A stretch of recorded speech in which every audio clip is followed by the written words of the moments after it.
para sa akin, mas okay kung magkakaroon ng curfew kasi may iwasan yung early pregnancy, lalo-lalo na yung early marriage. Hindi po, kasi para sa akin ako, katulad ko isang estudyante, paano na lang kung meron kayong mga group reports, mga projects, assignments na kailangan gawin sa bahay ng mga classmates ko.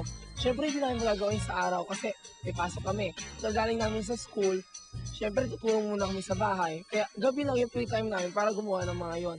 Pabor po ako sa pagpapatupad ng curfew hour sa aming lugar kasi minsan may mga kabataan pang nasa kalsada at nag-iingay.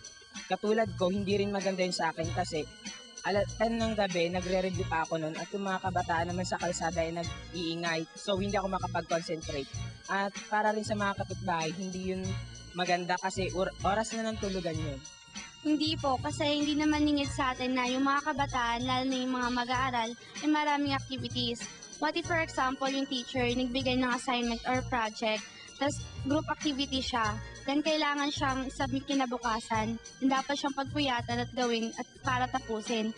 Tapos uuwi yung mag-aaral na yon ng gabi, hindi naman makatarungan na huhulihin sila.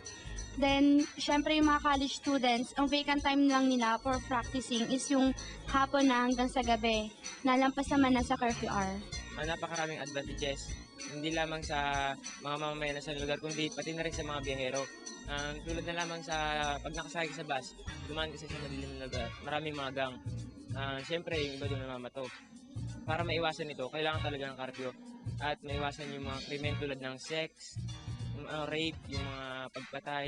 Hindi po ako pabor kasi meron naman pong mga kabataan na reasonable yung kanilang dahilan, kagaya ng mga working student na inaabot ng gabi yung kanilang pagtatrabaho. Kagaya ng mga nagtatrabaho sa restaurant. Kasi sa umaga pumapasok sila sa paaralan, tapos yung kanilang trabaho pang gabi na minsan inaabot ng lampas pa ng alas 10 kung saan umaabot sila sa curfew time. Pabor po ako dito kasi po nowadays marami po tayong reported cases na marami napapahamak sa gabi. Kaya kung may papatupad to, maraming makakaiwas dito. At saka at the same time, may iwasan din natin yung mga social vices like drinking, smoking, etc.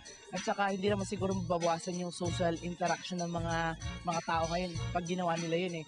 And safe and secure pa tayo sa ating mga bahay. Hindi po ako pabor kasi hindi pa naman ganun ka-in-demand ang immediate response sa aming pamayanan. Although may mga nangyaring uncommendable things, agad po itong ina-action na ng barangay police namin. Hindi pa naman po ganun kagulo para magpatupad ng sigarang action sa pagpapatupad ng curfew hours. Kayo! Ano sa tingin nyo?